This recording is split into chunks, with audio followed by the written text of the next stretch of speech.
Welcome to Engineering Funda family. In this video, I'll be going to explain you RS-232 protocol for serial communication. This is widely used protocol in many industries. This protocol provides serial communication in between two devices. One device that is referred as DTE, second device that is referred as DCE. I'll explain you in detail what is the meaning of all those things.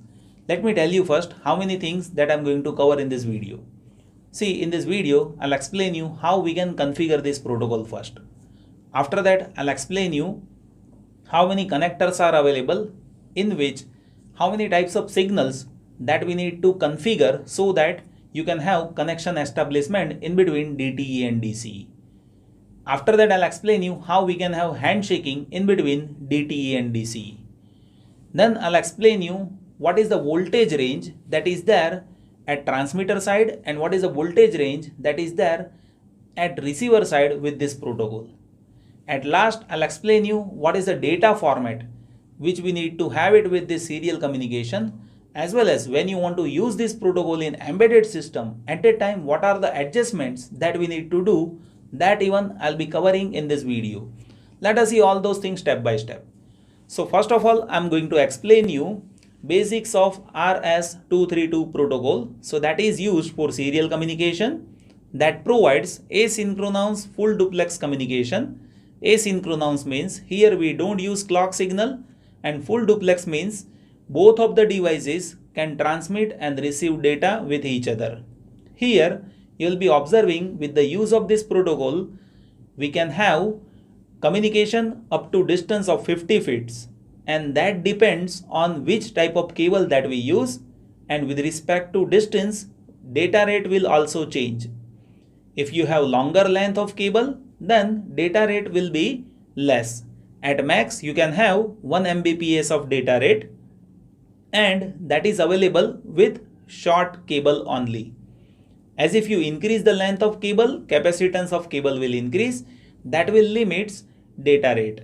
So here longer the length of cable, less the data rate available for communication over here. Here some special cables are also available by which we can have communication up to 130 feet.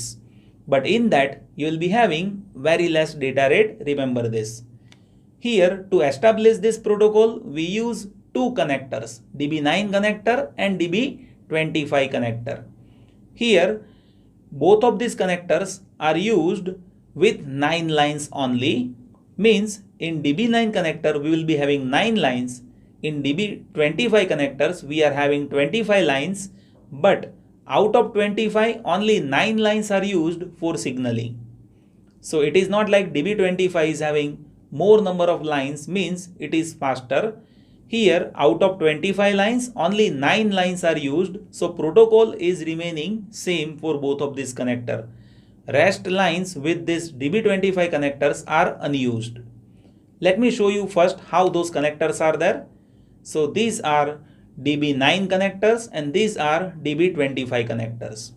This is female DB9, this is male DB9, this is female DB25 and this is male DB25. So you can observe with DB9 we have 9 pins, and you can observe with DB25 we have 25 pins. Now I'm going to explain you pin details of DB9 and DB25. As I have told you, in DB25 we have 25 pins, but out of 25 only 9 pins are used for signaling. So here my dear students, when you see this connector, at that time you will have to see this in this way, like it starts from 1, over here it will go up to 5 and then 6 to 9, that is how pins are there. So numbering that should be clear to you. With DB25 it starts from 1, goes up to 13 and then 14 to 25, that is how numberings are available. Now I'll explain you how details are there with pins. So I'll explain you only DB9 only. DB25 that is also used with same 9 lines, but pin number will be different. So when you configure at that time you should see this data sheet. I'll discuss about DB9 only. So first pin, that is CD pin, means carrier detect pin, that is providing control signal which is having source DCE. Pin 2 that is providing RX signal means receive data signal, that is having source DCE, that is a type of data. TX signal is there with pin 3, that is transmit data pin. Here also we are having data which is associated with DTE, means DTE is sending data. Here pin 4 that is having DTR signal means data terminal ready signal, source is DTE, that is also having control type. Pin 5 that is signal ground. Here this signal ground that is common for both of the device which we interface, right, that is to have grounding. Here pin 6 that is having DSR, that is data set ready, that is having source DCE and that is having type of control. Pin 7 is RTS, request to send, source is DTE. Pin 8 is CTS, clear to send, source is DCE. And pin 9 that is RI, that is having source DCE, that is showing you ring indicator. Here my dear students, I just need to talk about ring indicator over here only. The reason is other pins that I'll explain you in handshaking.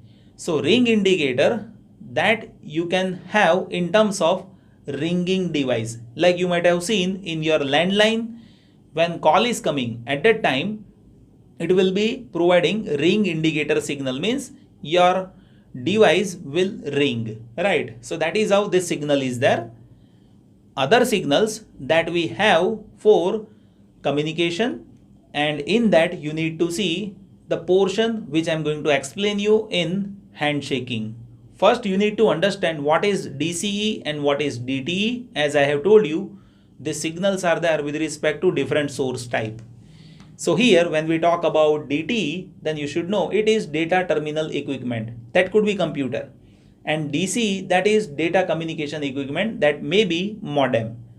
So from name itself you can understand, like the major device will be computer and the device with which we are communicating, that could be modem, that could be printer. Likewise we can have DCE. One thing that should be clear to you my dear students, when we have communication that is happening in between DTE and DCE, we don't have communication in between 2 DTE or 2 DCE. Remember this. You can have communication in between 2 DTE, but for that you will have to use null modem, right? And when you use null modem, it is possible that you can have communication in between 2 DTE, but for that you will have to configure RX, TX and SG lines. Other lines that we don't need to configure even in null modem. So here when you configure these lines, at that time SG line should be common and RX of one DTE should be connected with TX of another DTE and vice versa.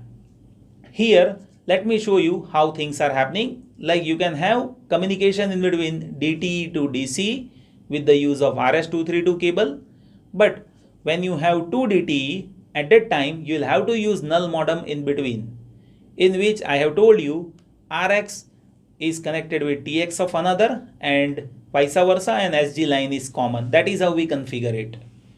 Now I'll explain you how voltage levels are there in this protocol. So when we talk about voltage level, then you need to see that with respect to transmitter and receiver side. With transmitter side, you will be observing for logic 0, voltage is ranging from +5 to +15 voltage. And for logic 1, it is ranging in between -5 to -15 voltage. Obviously, when this signal reaches to receiver side, at that time voltage will get degraded a bit. So at receiver side, voltage range that is there in between +15 to +3 for logic 0 and -15 to -3 with logic 1. That is how it is there, right? So you should know transmitter side is having this voltage range and receiver side is having this voltage range when you have communication in between DTE and DCE. Now I'll explain you major part, that is handshaking of RS-232 protocol.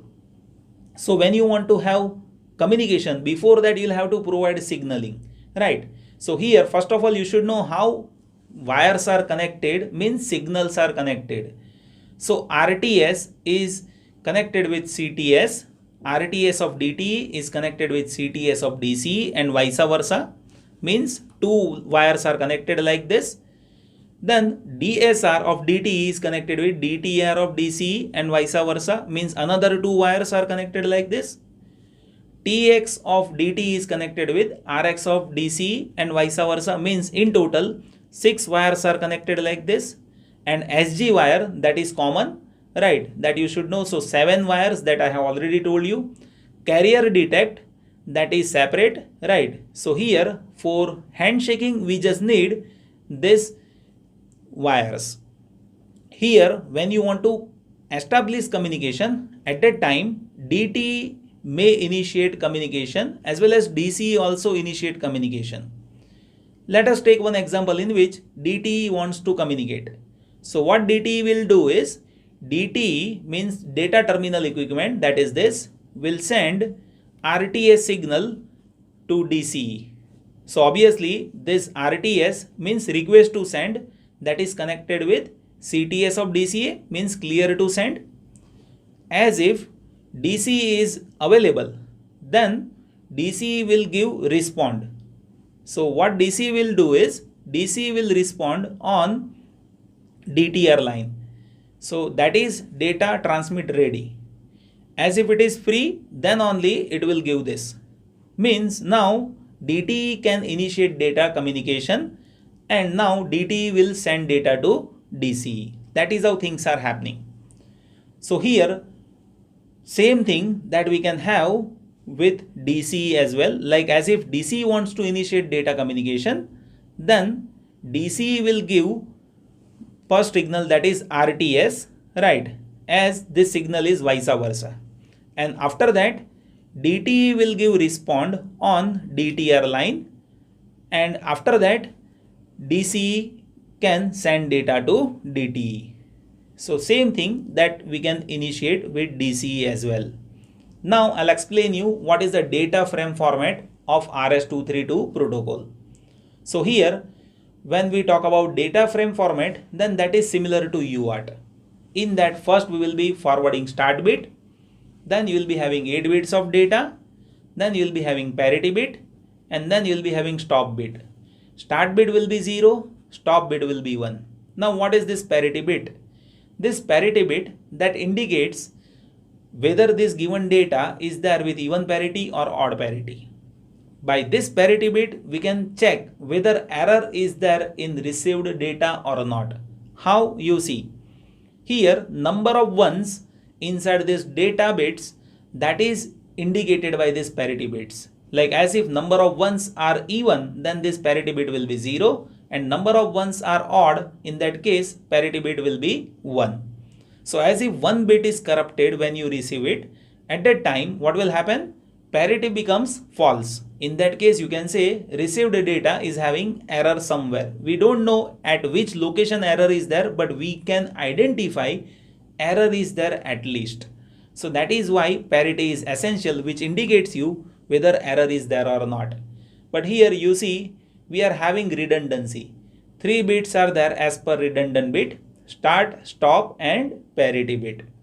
Here my dear students, you should know parity bit is optional, but we use that to identify error in data reception. Now I'll explain you how we use RS-232 protocol in embedded system. You should know embedded system is working at voltage range at 0 to 5. But RS-232, that is working at voltage range of plus or minus 15, as I have discussed earlier. So obviously directly we cannot have communication with embedded system with the use of this protocol. So what we need to do? We need to do adjustment, and that we can have it by having MAX 232 IC, which will do this adjustment, which will make this voltage range compatible with RS-232 protocol. So here MAX 232 will convert this voltage range of 0 to 5 voltage into plus or minus 25 voltage and vice versa. Means both of the side we can have data transfer with the use of this IC. Here note down one thing: when you use this IC, at that time you will be limiting your speed. Why? The reason is, in between now this IC comes, in which you will be interfacing 5 capacitors. So 5 capacitors will make sure your data rate will be not that fast, but still you can have compatibility with this protocol with the use of MAX232 IC. Let me show you how it is happening. Like here I am having typical board of Arduino Uno. Here I am having DTE, that is computer. Now as if I want to communicate as per RS-232, then you cannot have direct communication as per that. Why? The reason is here voltage range of RS-232 that is higher compared to embedded system. So we need to have adjustment. So that adjustment that we can have it by having this MAX232 board. On this board you will be interfacing capacitors, and because of that you will be limiting data rate. So this is how complete RS-232 protocol is there. I hope it is clear to you. Still, if any confusion is there, what I want is just post that in comment box so that we can have further discussion. Thank you so much for watching this video.